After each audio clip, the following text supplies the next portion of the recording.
Hello दोस्तों, UPSC ज्ञानदायिनी में आप सभी का स्वागत और अभिनंदन है। और आप सभी को सबसे पहले गुड मॉर्निंग। जैसे कि आज आप देख रहे हैं, अभी जो आपकी 8 बजे वाली क्लास होगी वो आज आपकी पूजा मैम की क्लास होगी, जो आप सबको आधुनिक इतिहास पढ़ाएंगी। आधुनिक इतिहास की आज क्लास 8 बजे आप लोगों की अपलोड होगी। अब इसके आगे आप सबसे रूबरू होंगी आपकी पूजा मैम। तो चलिए देखते हैं पूजा मैम की क्लास को। Thank you so much. Hello, good evening, नमस्कार। मैं पूजा पटेल, यूपीएससी ज्ञानदायिनी में आप सभी का स्वागत है। तो मैं आपको आज से हिस्ट्री पढ़ाऊंगी और आज का टॉपिक है मॉडर्न हिस्ट्री। तो आधुनिक भारत।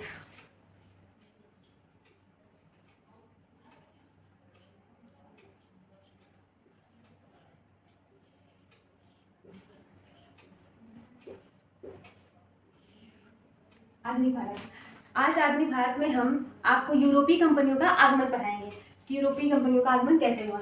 तो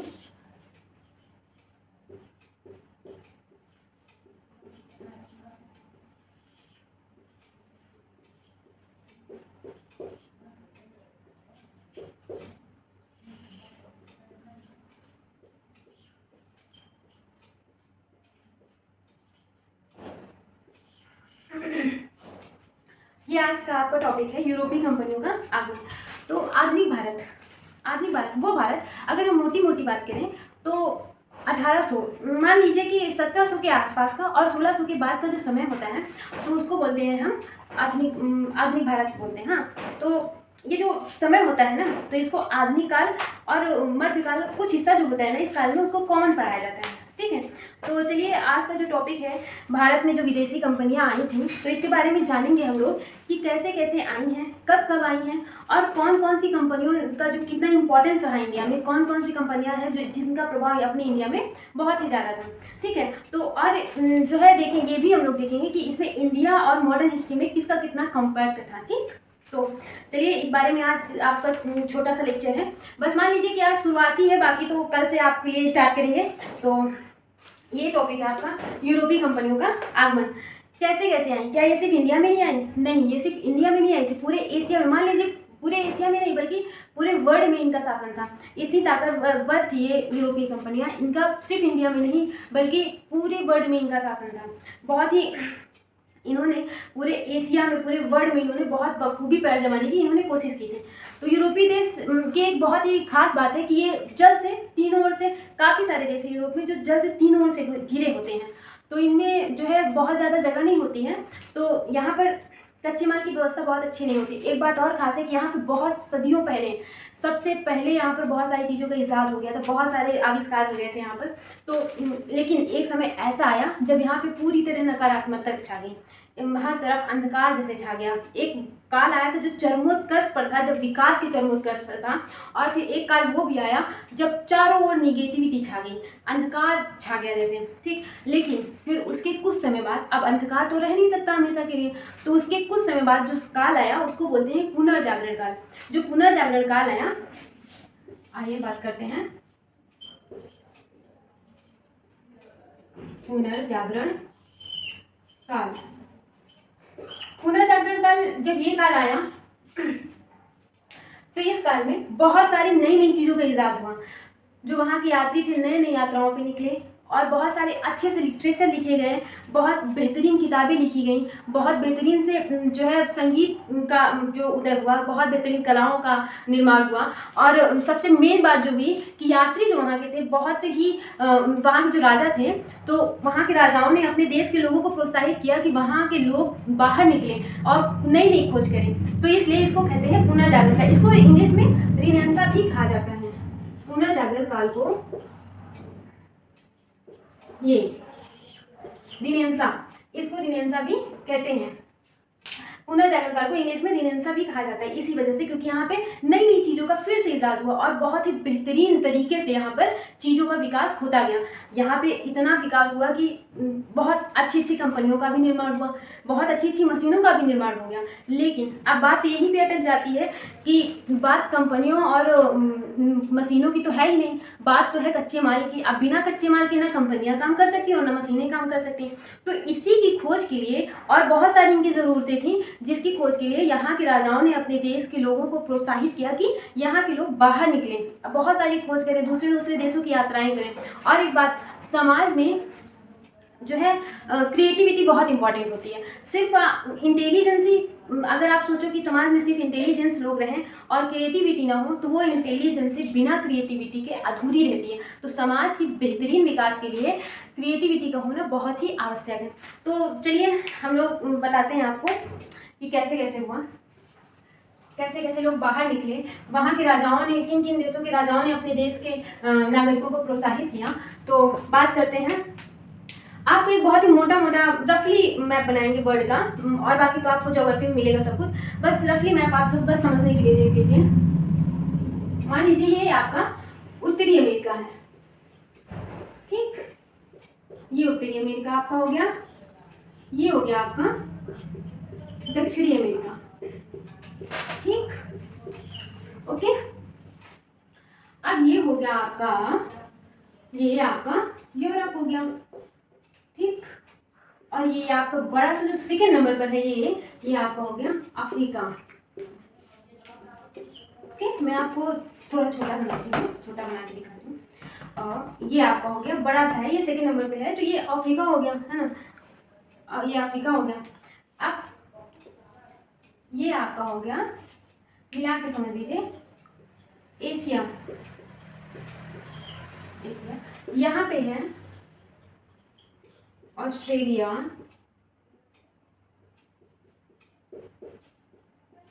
ये आपका हो गया ऑस्ट्रेलिया। और ये जो आपका है ना नीचे, ये आपका हो जाता है अंटार्कटिका। तो ये जो नीचे वाला भाग है अंटार्कटिका, ये आपका श्वेत है, बर्फीला है, पूरी बर्फ ही बर्फ यहाँ पर है। तो यहाँ पे जो है ना पूरा साइंस को डिवोटेड है। यहाँ पे जो है साइंटिस्ट आते हैं, यहाँ पे साइंस के लिए बहुत सारी प्रयोगशालाएं हैं। तो यहाँ पे पूरा श्वेत महाद्वीप है। तो ये आपके सातों महाद्वीप है। तो क्या हुआ कि दो देशों के जो राजा थे, तो उन्होंने क्या किया, अपने देश के जो वो थे ना, अपने देश के लोगों को जो प्रोत्साहित किए थे, तो वो दो देश कौन कौन से थे, तो जानते हैं। वो दो देश थे आपके स्पेन, एक और दूसरे नंबर पर है पुर्तगाल। इन दो देशों के राजाओं ने अपने देश के नागरिकों को इतना प्रोत्साहित किया कि वो लोग बाहर जाएं और नई नई खोजें करें, नए नए रास्तों का निर्माण करें, नए नए देशों में जाएं। तो ये इन दो देशों के, आपको पता है यात्राओं में बहुत सारा खर्चा लगता है, बहुत हर कोई अफोर्ड नहीं कर पाता है ना। तो यहाँ के जो राजा थे, इन्होंने स्पॉन्सर किया अपने देश की जनता को कि वो जाएं, और वहाँ के लोगों को प्रोत्साहित किया कि वो बाहर जाएं और बहुत सारी खोज करके करें, ताकि उनको नई नई चीज़ों की जानकारी, उनको कच्चा माल मिल सके। जो उन्होंने फैक्ट्रियाँ लगाई थी, मशीनें बनाई थी, वो उनको कच्चा माल की ज़रूरत थी, तो इसलिए उन्होंने इनको प्रोत्साहित किया। इन दो देशों के राजाओं ने अपने देश की जनता को बहुत ज़्यादा प्रोत्साहित किया निकलने के लिए। तो आइए सुनते हैं, जानते हैं। ये है अपना यूरोप, ठीक।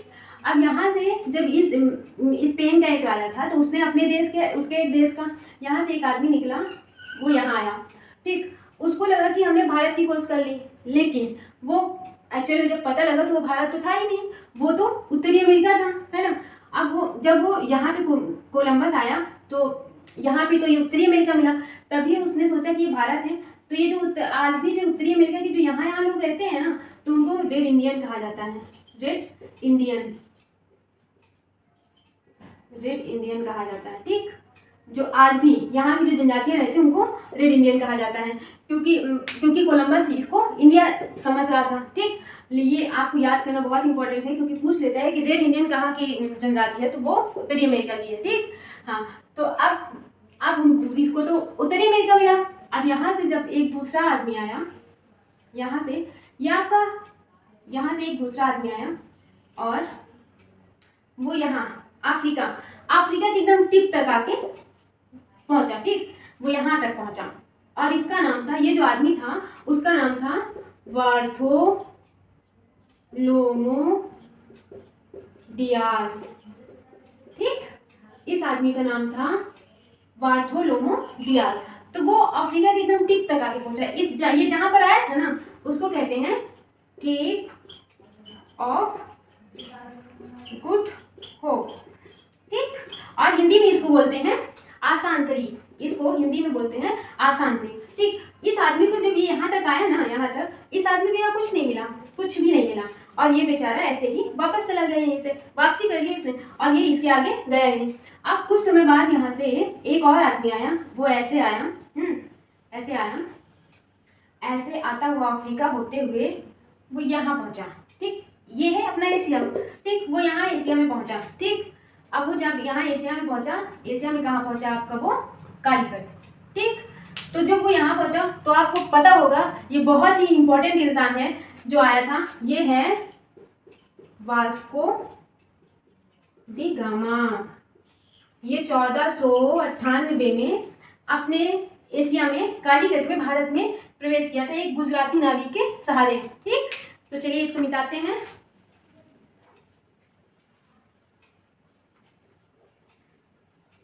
देखिए आप लोग हिस्ट्री को ना बिल्कुल बोरिंग मत समझिएगा, बस आप ये समझिए कि जिंदगी में कैसे कैसे बदलाव आते हैं।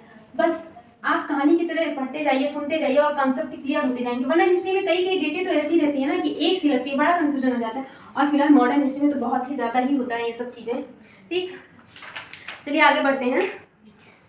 आपको एक रफी मैप के जरिए हम आपको बताते हैं। ये है आपका यूरोप। ठीक, और ये है अपना ऑस्ट्रेलिया। और ये ठीक यहाँ पे है भूमध्य सागर।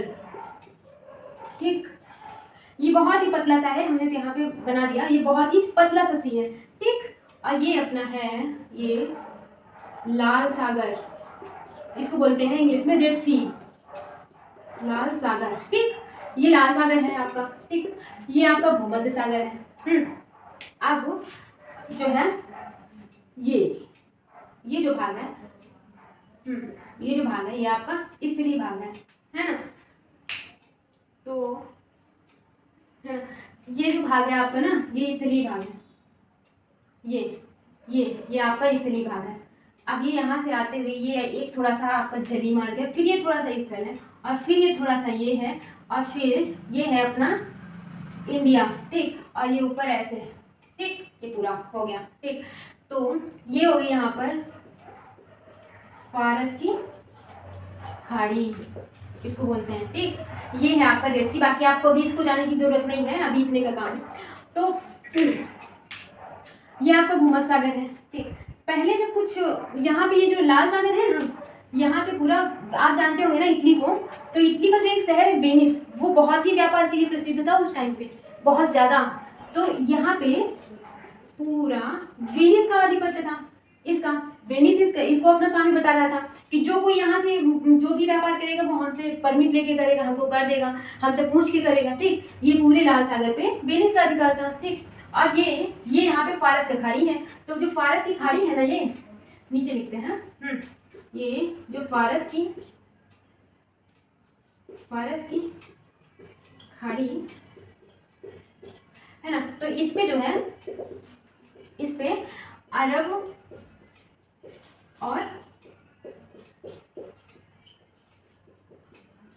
और तुर्कों का पूरा आधिपत्य था फारस की खाड़ी पर। ठीक, ये फारस की जो यहाँ तक खाड़ी है, ये अरबों और तुर्कों तक था। इसमें अरब और तुर्कों का फारस की खाड़ी पर उस टाइम अधिकार था व्यापार के लिए। ठीक, तो आप सोचिए लोग जब व्यापार करते थे, अगर व्यापार करना रहता था यूरोपियों को, तो वो अपना सामान यहाँ से लाते। ये भूमध्य सागर है ना, यहाँ से लाते, सी के द्वारा, एक जहाज के द्वारा लाते थे। ठीक, अब यहाँ ये तो स्थल मार्ग है ना, तो यहाँ से ये बैलगाड़ी या फिर कैसे भी बैलगाड़ी से, तब जिससे भी होता रहा होगा, तो ये यहाँ पे सामान उतार के फिर बैलगाड़ी में सामान लाते थे, और फिर बैलगाड़ी में सामान ला के ये थोड़ा सा स्थल मार्ग पे चलते थे ये यहाँ पर।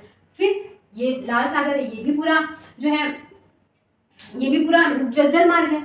तो फिर वो सामान जहाज में लाते और फिर स्थल मार्ग पे लाते, वो जल मार्ग से लाते थे। उनको ये करते करते ना कहीं से व्यापार करने में बड़ी मतलब कठिनाइयों का सामना करना पड़ता था और बहुत ज़्यादा इससे टाइम भी वेस्ट होता था और बहुत ज़्यादा समय भी जाता था, ना जाने उतारने और चढ़ाने में कितना ज़्यादा सामान वेस्ट भी होता रहा होगा। ठीक, तो ये व्यापार में कोई दिक्कत नहीं थी, सदियों तक चलता रहा। ठीक, इस व्यापार में भी कोई दिक्कत नहीं थी, लेकिन यहाँ पे जो अधिपत्य था इससे इन लोगों को प्रॉब्लम थी। तो ये जो अपना ये यहाँ पर ये जो उत्तरी अमेरिका था, यहाँ पे दक्षिणी अमेरिका है, तो यहाँ से अटलांटिक महासागर है ना, इस आकार का अपना अटलांटिक महासागर है यहाँ पर ना। तो इन्होंने सोचा यूरोपियों ने कि हम यहाँ से क्यों जाएं, परमिट भी लेना पड़ेगा, सामान भी वेस्ट होगा, टाइम भी वेस्ट होगा, बहुत सारी चीज़ों को उनको दिक्कत थी। तो उन्होंने सोचा क्यों ना हमको टाइम ज़्यादा लगे, हम सह लेंगे, पैसा थोड़ा ज़्यादा लगेगा, हम वो सह लेंगे, लेकिन हम बहुत ज़्यादा शायद यहाँ पर उतारने चढ़ाने में हमको जितनी हानि हो जाती थी शायद उससे कम ही हानि यहाँ पे होगी, बस टाइम कंज्यूमिंग था बहुत ज़्यादा। तो यहाँ पे टाइम बहुत ज़्यादा लगता था, लेकिन फिर भी उन्होंने कहा हम टाइम ज़्यादा सह लेंगे लेकिन हम यही रास्ता पकड़ेंगे। ठीक, तो वो क्या करते थे, प्रशांत महासागर से होते हुए यूं ऐसे तब आके ऐसे व्यापार करते थे वो। ठीक, तो ऐसे उन्होंने व्यापार किया। ठीक, तो ये थी कहानी व्यापार की। अब आइए बात करते हैं पुर्तगाली कैसे कैसे आए अपने देश में। ठीक, चलिए तो ये है अपना भारत। ठीक, ये जो केरल है ना, केरल में अपना कोचीन है, कोचीन में एक अब्दुल मुनीद शायद नाम था उसका, है ना, गुजराती यात्री नाविक था, उसी के सहारे जो है वो आया था। वास्को डी गामा 1498 में भारत में प्रवेश किया था। ठीक, तो जब यहाँ पे भारत में प्रवेश किया तो देखिए 1498 में वास्को डी गामा भारत आया। ठीक, और उसके बाद 1503 में इसने अपने ही देश में एक कंपनी बना ली। ठीक, उसको कहते हैं एस्टाडो दा इंडिया, उस कंपनी का नाम है एस्टाडो दा इंडिया। ठीक, आप मोटा मोटा सा 15 से याद रखिएगा। ठीक, और जिस टाइम पुर्तगाली भारत आया था उस टाइम अपने भारत की स्थिति बहुत अच्छी नहीं थी। उस टाइम अपने यहाँ दिल्ली सल्तनत का काल था, तो लोधियों का शासन चल रहा था। तो आप ये आए थे 1498 में और 1526 में आपकी पानीपत की लड़ाई हो गई थी। तो बस लोधियों का पतन ही चल रहा था उस टाइम, तो बहुत ज़्यादा कोई ताकतवर शासक बचा नहीं था उस टाइम कि कोई इनका सामना कर सके। ठीक, तो जो वो आया, जो पुर्तगाली कंपनी का जो पहले तो वास्को दी गामा आया। वास्को दी गामा जब पहली बार आया था तो कहते हैं कि उसका जितना पहली यात्रा में खर्च लगा था ना, तो वो जब वापस यहाँ से केरल में से जब वापस गया तो केरल से इतने सारे मसाले लेके गया था कि उसको 60 गुना उसको मुनाफा हुआ था। तो सोचिए जब जिसको इतना लाभ मिलेगा तो वो क्यों छोड़ेगा। तो उसने दोबारा भी भारत की यात्रा की, और जब दोबारा भारत की यात्रा की तो उसके बाद एक दल भी आया। ठीक, अब जब दल भी आया तो उसने जो एस्टाडो दा इंडिया कंपनी का जो पहला वायसराय था उसको डी अल्मीडा। ठीक, ये जो था ना, ये आदमी जो आया था ना, तो ये इसने भारत में यहाँ जो है यहाँ आधिपत्य करने की कोशिश नहीं की। इसने ये नहीं सोचा कि हम यहाँ आधिपत्य कर लेंगे तो इंडिया हमारे कब्जे में आ जाएगा। इसने इतना दिमाग लगाया इस बंदे ने कि इसने, जानते हो क्या किया, ये जो अपना हिंद महासागर है ना, ये जो अपना यहाँ पे ये जो हिंद महासागर है अपना, इसने यहाँ पे जो है आधिपत्य करने की कोशिश की कि हम पहले हिंद महासागर में अपना आधिपत्य जमा लेंगे, हम इसके स्वामी बन जाएंगे। तो यहाँ से जो यात्री आएंगे, जो कोई भी बाहर का नाविक आएगा या फिर कई अन्य देशों के जो यात्री आएंगे, तो इनसे पूछ के आएंगे, बिना इनके परमिट के तो आएंगे नहीं अंदर। तो इसने तो पहली बात तो इसने इतनी बढ़िया से अपनी सुरक्षा बना ली बाहर की तरफ से। अब इससे बिना पूछे तो कोई अंदर आ नहीं सकता। ठीक, तो ये पहली बात तो ये इसने बहुत अच्छे से की। तो इसको जानते हो आप क्यों, क्या कहते हैं इसकी नीति को, शांत जल की नीति। इसने शांत जल की नीति, शांत जल की नीति अपनाई इसने। इसने पूरे हिंद महासागर के ये स्वामी बन बैठा। अब इससे जो भी यात्री बाहर से आएगा तो वो पुर्तगालियों से पूछेगा और तब अंदर वो प्रवेश करेगा इंडिया में। ठीक, तो ये हुआ था उस टाइम। तो इसने, ये बहुत ही इंपॉर्टेंट है, ये पूछा जाता है पेपर में, तो आप लोग प्लीज़ ध्यान से सुनिएगा इसको। ठीक, ये हो गया। अब जो दूसरा आया, ठीक, जो दूसरा आया था अल्बुकर्क। ठीक, जो दूसरा एस्तादो द कंपनी का पुर्तगाली वायसराय था, ये एक पुर्तगाली वायसराय, ठीक। पुर्तगाली वायसराय जो दूसरा था वो था अल्बुकर्क, ठीक। इसको पुर्तगाली कंपनी का ये वास्तविक संस्थापक था, वास्तविक संस्थापक, ठीक। ये पुर्तगाली कंपनी का वास्तविक संस्थापक था, ठीक। इसको मानते हैं और कहना भी गलत नहीं है, क्योंकि इसने क्या किया कि इसने जो देखिए अब उस टाइम तो जो ये दक्षिण का अपना भारत है, ये जो दक्षिण का भारत है, तो यहाँ पे जो चोल चेर राज्य थे उनमें भी कोई बेहतरीन शासक नहीं बचा था, कोई शक्तिशाली शासक तो बचा नहीं था, ठीक। तो उसने क्या किया कि यहाँ से गोवा ना, ये जो अपना गोवा है ना, उसको आधिपत्य में ले लिया इसने आदिलशाही से, ठीक। तो इसने क्या किया, आदिलशाही से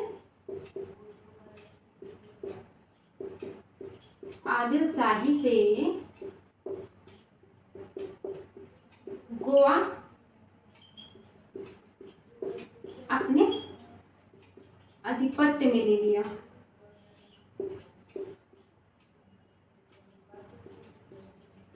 ठीक।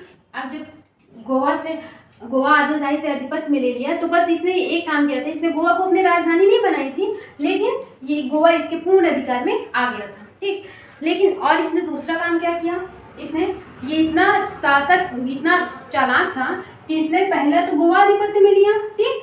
और दूसरा क्या किया, दूसरा इसने सती प्रथा को प्रतिबंधित कर दिया, जो सती प्रथा थी उसको प्रतिबंध लगा दिया,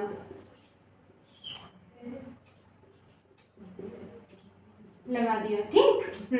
सती प्रथा पर प्रतिबंध लगा दिया इसने। अब जब सती प्रथा का जो प्रतिबंध लगाया था, इसने हम लोग भारतीयों पे कोई एहसान नहीं किया था ये करके, ये भारतीयों के हित में नहीं था, बल्कि ये पुर्तगालियों के हित में था, क्योंकि अब कोई इंडियन हो पुर्तगालियों से तो शादी करेगी नहीं, है ना।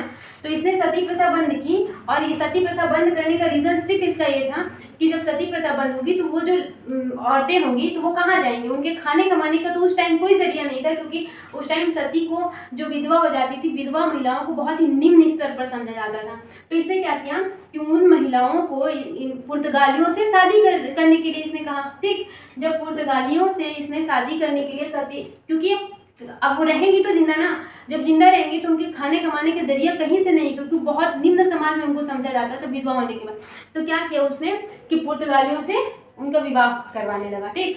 क्योंकि उसका जो ये मेन मोटो था ना ये सती प्रथा रोकने का, वो ये चाहता था कि अगर इंडिया में वो गोवा साइड में और पूरे अगर इंडिया में क्या होगा कि पुर्तगालियों की जनसंख्या जैसे जैसे ज़्यादा होगी, तो वैसे वैसे ये लोग अपने राइट्स की, अपने नियमों, अपने हक की मांग करने लगेंगे। बस मेन रीज़न यही था कि पुर्तगालियों की जनसंख्या में वृद्धि हो और ये लोग अपने राइट्स की मांग करें, ठीक। मेन मोटो सती प्रथा का बंद करने का ये था, ना कि भारतीयों के हित में नहीं था, वो अपने स्वार्थ के लिए उसने सती प्रथा को बंद किया था, ठीक। अब देखिए इसने जो फ्रांसिस्को जो अल्मीडा था, उसने क्या किया, पैर जमाने की कोशिश की, कहाँ, हिंद महासागर में आधिपत्य करके। अब ये कौन आया, अल्बुकर्क, इसको वास्तविक संस्थापक माना जाता है। इसने क्या किया, पहले तो आदिलशाही से गोवा छीन लिया और फिर उसके बाद क्या किया, सती प्रथा को बंद करवा दिया, ठीक। अब जब सती प्रथा को बंद करवा दिया तो सतियों जो विधवाएं थी उनका विवाह पुर्तगालियों के साथ होने लगा, ठीक हो गया, ठीक। अब क्या हुआ, अब जो तीसरा मेंबर आया पुर्तगाल का, जो तीसरा मेंबर आया उसके बारे में जान लेते हैं, ठीक। आया जो तीसरा मेंबर आया उसको बोलते हैं नूना डी कुन्हा, ठीक। ये तीसरा मेंबर था पुर्तगालियों का जो तीसरा वायसराय था, एस्तादो द कंपनी का जो तीसरा वायसराय था वो था नूना दी कुन्हा, ठीक। ये आया, इसने क्या किया, गोवा को अपनी राजधानी बना ली,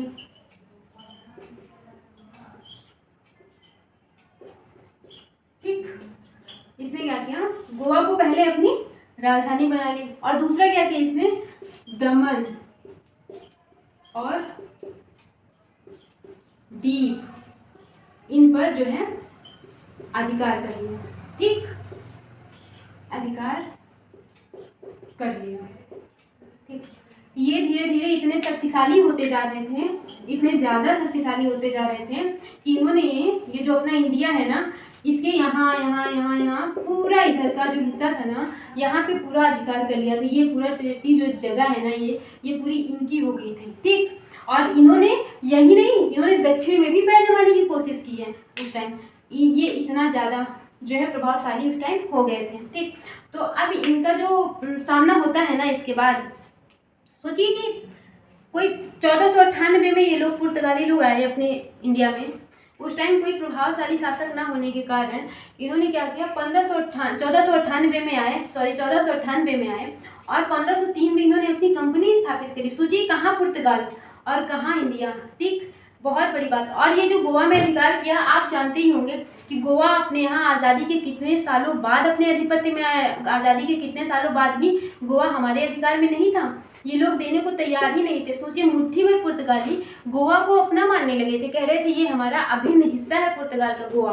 तो ऐसे कोई गोवा ऐसे ही नहीं आ गया अपने हाथ में, अपनी सेनाएं गई वहाँ, बहुत लड़ाइयाँ हुई हैं, तब जाके गोवा अपने हाथ में आया है। सोचिए मुट्ठी भर पुर्तगाली, इतनी बड़ी उनकी शक्ति है। और ये सिर्फ जानते हैं आप किसकी वजह से, अल्बुकर्क की वजह से हुआ था, क्योंकि वहाँ पे इन लोगों की जनसंख्या इतनी हो गई थी, इसलिए सबसे मेन वास्तविक संस्थापक भी इसको इसीलिए मानते हैं। ठीक, तो अब जब पुर्तगाली इतना पैर, कम से कम अल्बुकर्क की वजह से पुर्तगाली जो थे वो कम से कम 100 वर्ष नहीं, समझ लीजिए आप 80 वर्ष बहुत अच्छे से टिके, बहुत ही अच्छे से इन्होंने 80 वर्ष तक ये कहीं नहीं गए, बहुत अच्छे से इन्होंने शासन किया।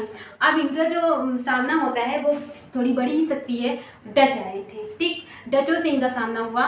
फिर उसके बाद धीरे धीरे कंपनियां आती गईं, धीरे धीरे पुर्तगाल यूरोप से लोग आए, बहुत सारी कंपनियां आई। तो उन सब के बारे में बात हम कल की क्लास में करेंगे। सो आज की क्लास सिर्फ इतनी ही है, और बाकी ये मेरी पहली क्लास थी, तो आप लोगों को जैसी भी लगे आप लोग कमेंट में बताइएगा। कोई भी कमी हो तो आप लोग उसको भी बताइएगा, हम सुधार करने की पूरी कोशिश करेंगे। तो चलिए आप लोग अच्छे से पढ़ते रहिए, और अगर आपको हमारी क्लास पसंद आए तो लाइक कीजिएगा, सब्सक्राइब कीजिएगा और इसी तरह साथ देते रहिए। बस।